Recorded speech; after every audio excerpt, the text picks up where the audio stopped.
A5, Langres, Paris. Vous roulez sans hâte. Devant vous, dans le ciel, un majestueux oiseau plane. L'espace d'un instant, vous vous imaginez le paysage depuis son point de vue. Vous êtes dans la région de Meaux.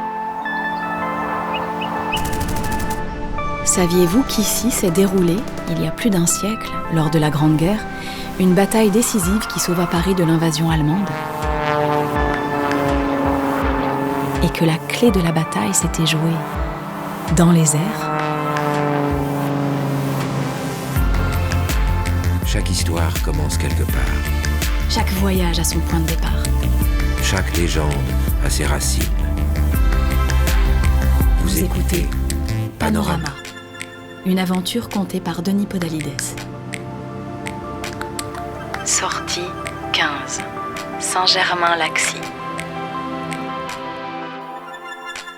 L'aigle de Meaux. Qu'est-ce qui fait basculer l'histoire ? À quoi tient une défaite ou une victoire ? Sans doute à une somme de petits détails. Mais ne serait-ce pas aussi un grain de folie ? Lorsque la guerre éclate, début août 1914, le sergent Louis Breguet est mobilisé comme pilote. Il est surtout ingénieur aéronautique. Il vient de faire rapatrier ses avions depuis son usine de Douai, en zone occupée, à Villacoublay. Il est affecté à la défense du camp retranché de Paris. Il attend son heure, la minute où tout bascule. Pourtant, sur le front, il faut bien reconnaître que la situation paraît critique, pour ne pas dire catastrophique. Depuis la défaite de la bataille des frontières, les soldats français battent en retraite face aux Allemands. La ligne de front ne cesse de se déporter vers le sud. L'état-major est à la recherche d'une position et d'un plan de contre-attaque. Mais il tarde à venir. Les soldats sont fatigués. Le moral est mauvais. On doute. Breguet continue de garder espoir. Il pense, avec d'autres, qu'il est toujours possible de faire quelque chose, grâce aux avions.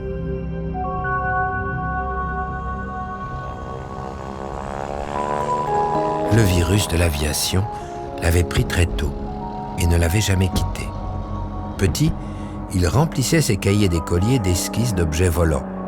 Son imagination était débordante, son trait sûr et surtout très précis. Fils et petit-fils d'horloger, il avait, il est vrai, de qui tenir. Clément Ader, un des amis de son père, avait inventé le mot « avion » et quelques-uns des tout premiers objets volants au monde. Tout était sans doute parti de là. Après ses études d'ingénieur, Louis avait bien pris la tête de l'usine familiale.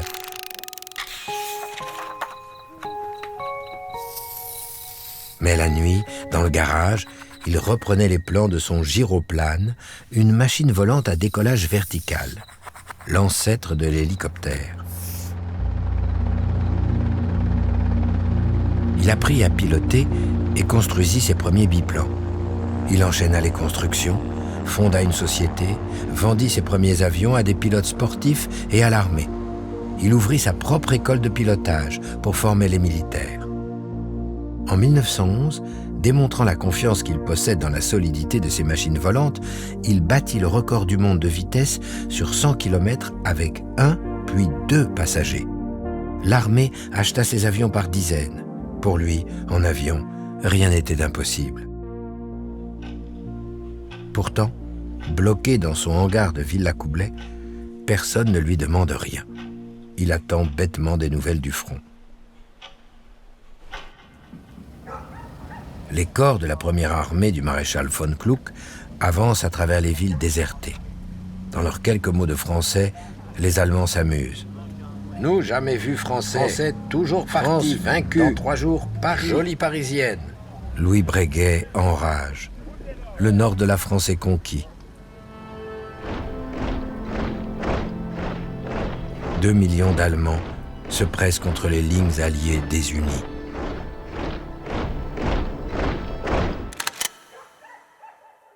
Et le 29 août, La stupéfaction est généralisée. Louis apprend que les troupes allemandes sont à une portée de canon de Paris. Les troupes du maréchal von Kluck sont massées sur une ligne entre Compiègne et Meaux. La marche sur Paris paraît inexorable. Louis imaginait le drapeau de l'Empire flotter au-dessus de la tour Eiffel. Inacceptable. Louis reste pourtant convaincu que quelque chose est possible.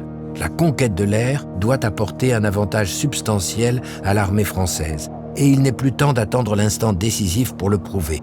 Il faut y aller. Le matin du 1er septembre, aiguillé par un obscur pressentiment, Louis se lève sur les coups de 6 heures.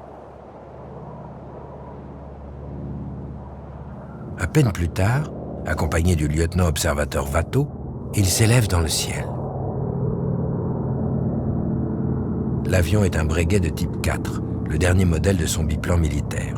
Il pèse un peu plus d'1 tonne pour 16 mètres d'envergure. Breguet en avait achevé le prototype à Douai. Il l'avait rapatrié à Paris in extremis. Il était heureux d'enfin pouvoir tester son efficacité dans ces conditions et d'en prouver la valeur. En quelques secondes, l'avion monte à une altitude de 2000 mètres. L'horizon est dégagé, la lumière très claire. L'avion se projette dans l'air à une vitesse de 130 km/h. Le spectacle au sol est désolant. Dammartin-en-Goële, Nanteuil-le-Haudouin, c'est un cortège de misère et de ruines. L'exode des populations civiles se fait dans la panique. Breguet voit de longues caravanes de réfugiés se répandre dans la désolation et la terreur. Les corps d'armée allemands encombrent les routes. Au nord de la forêt d'Ermenonville, Breguet observe un corps d'infanterie et des incendies dans les villages environnants. Il vole depuis 2 heures. Aucune bonne nouvelle n'est à rapporter. Il est presque temps de prendre le chemin du retour. C'est alors que le sergent note quelque chose qui le surprend. Quelque chose d'incompréhensible. À l'est de Meaux, il repère comme un infléchissement de l'armée allemande, comme si l'armée refusait d'approcher de Paris et se mettait à suivre une autre direction. Il peine à y croire. À la hauteur de la Ferté-sous-Jouarre, il voit un corps d'armée qu'il ne parvient pas à identifier sur le moment et qui semble égaré. Les soldats traversent la Marne, abandonnant la direction de Paris. Que font-ils là? Cette position n'obéit à aucune logique. De retour au sol, Breguet demande à s'entretenir avec son supérieur, un certain Alfred Dreyfus, tout juste réhabilité, qui lui recommande d'aller parler à son propre supérieur. L'information paraît capitale. Il faut se dépêcher. Auprès du général Gallieni, le gouverneur militaire de Paris, les officiers d'état-major du général Joffre refusent de croire l'information. Le lendemain, de nouveaux avions sont envoyés pour confirmer la nouvelle dans les régions de Creil, Nanteuil, Lizy-sur-Our, la vallée de la Marne autour de Meaux et jusqu'à Château-Thierry. Bientôt, des cavaliers envoyés en reconnaissance confirment les renseignements des aviateurs. Le maréchal von Kluck, incontrôlable, pris d'une sorte d'ivresse de la victoire, s'est lancé seul à la poursuite de la 5e armée française. Abandonnant Paris sur sa droite, il progresse vers l'ennemi, ouvrant son flanc à la contre-attaque. C'est le début de la bataille de la Marne. On décide l'envoi depuis Paris de 180 trains et plus de 1000 taxis vers la région de Meaux. En quelques jours, l'armée allemande est défaite pour la première fois. Paris est sauvé. Et l'aviation vient de faire la démonstration éclatante de son importance stratégique. On pouvait lire dans les plans de l'ennemi et débusquer la faute.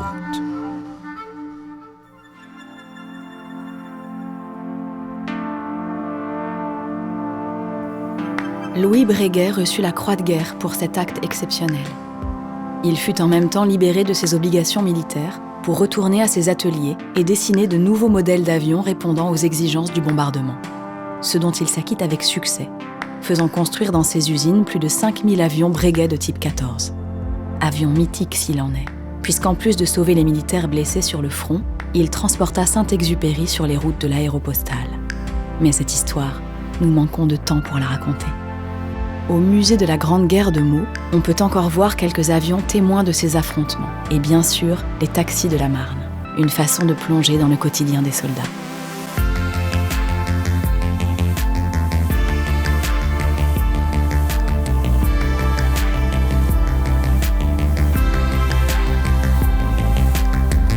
Femmes avant-gardistes, apparitions inexpliquées, héros intrépides. Leurs vies légendaires ont marqué les paysages que vous traversez et laissez leur empreinte dans le cœur des hommes et des femmes qui s'y sont aventurés. Les autoroutes APRR et AREA vous invitent, le temps d'un voyage, à réveiller le passé Et à entrer dans la légende.